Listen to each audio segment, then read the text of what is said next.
Stevens had turned up a new witness who claimed to have a series of remarkable photographs, but he was reluctant to go on camera, fearing that this might compromise the privacy and security of himself and his friend, a noted television and radio columnist who took the photographs.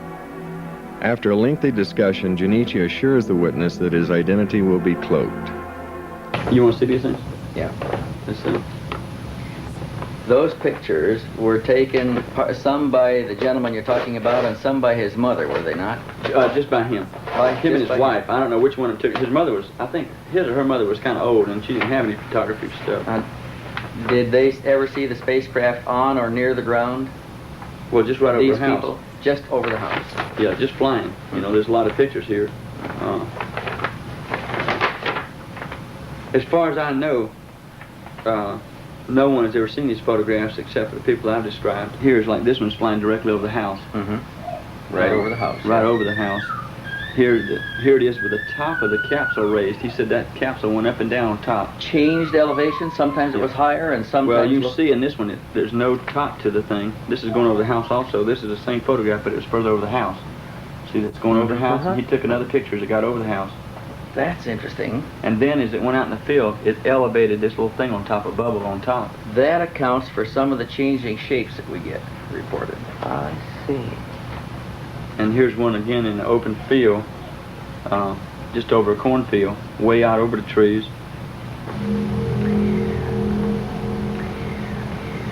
He said the motion pictures are extremely good that he took. He said they were real good. Imagine that. Hey. But because he got it going over the house and in the woods and out in the field and all that kind of stuff. You know, they said it was tremendous pictures. Is there any way we could get... Could you give us his telephone number again and let us call and introduce I won't ourselves? unless I call him. I'm perfectly honest with you. We'll pay for the call if you call him and ask him if he will talk to us. We'll give him a control name. We won't reveal his identity or location. We can promise to all of those things and give proof of it. These are just photographs that you can take pictures of. Yeah. And like this is one is going into the trees and going a little further and so on and so forth. And because of his wife, I don't feel like he'll ever do anything as long as he's living. Because she is still terrified. Yeah. Totally. And there's a very nice people. And they're very rich people. Okay, so it wasn't a case where they couldn't protect herself with money or anything. They could, but it doesn't seem to bother. They're still scared. He said, and eventually, these people are going to contact you. He says, if you start this thing up, they're going to contact you. He says, and I know what I'm talking about. I've talked to other people who've been through this thing. He says, that's the reason we're totally silent. He says, so if you want all the publicity and all the headaches you can ever get, you start revealing this. And now I don't know whether I should have listened or not.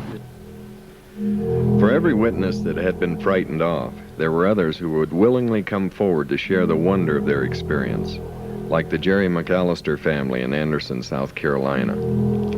Well, approximately 4:20 in the morning, I was awakened by a sound.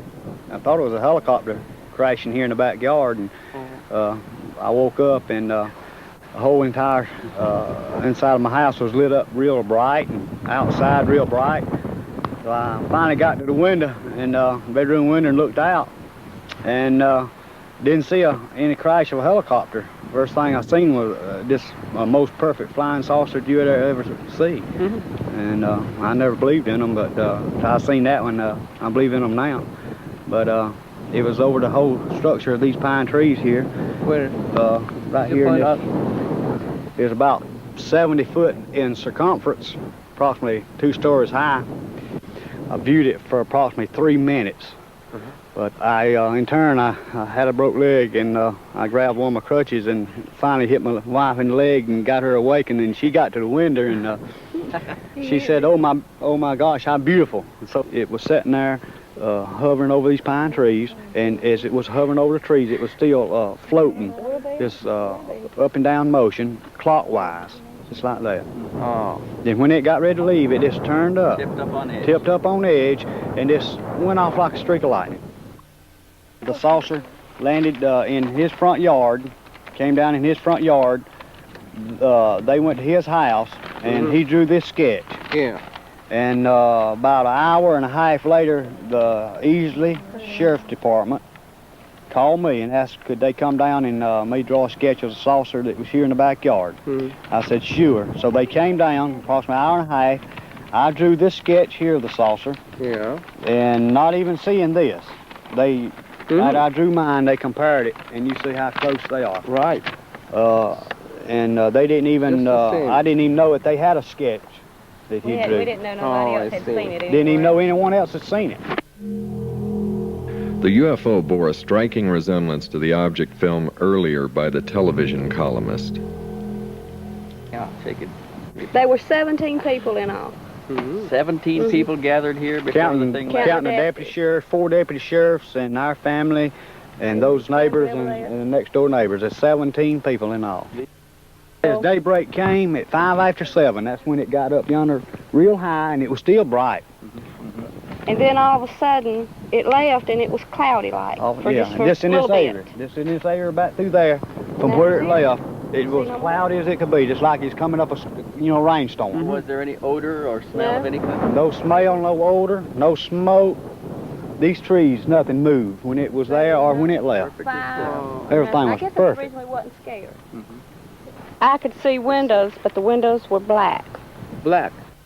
It was just all white, and the windows was blacked out. It looked like. Have you seen the UFO before? No, sir. Have you heard of that, the story?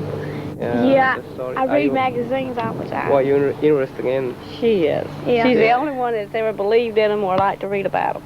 And my sister, she reads about them and she loves it and she believes in it. We'd make fun of her, and she would give Nancy her books, She bought the UFO magazines, and I always give it to me after she finished with them. And I'd read them, I'd say, Mama, look at this. She says, oh, I ain't fooled with that. I don't believe that stuff. I didn't. How about you yourself? This was the first time. I see. And before then, I didn't believe in it. No, sir. How about you?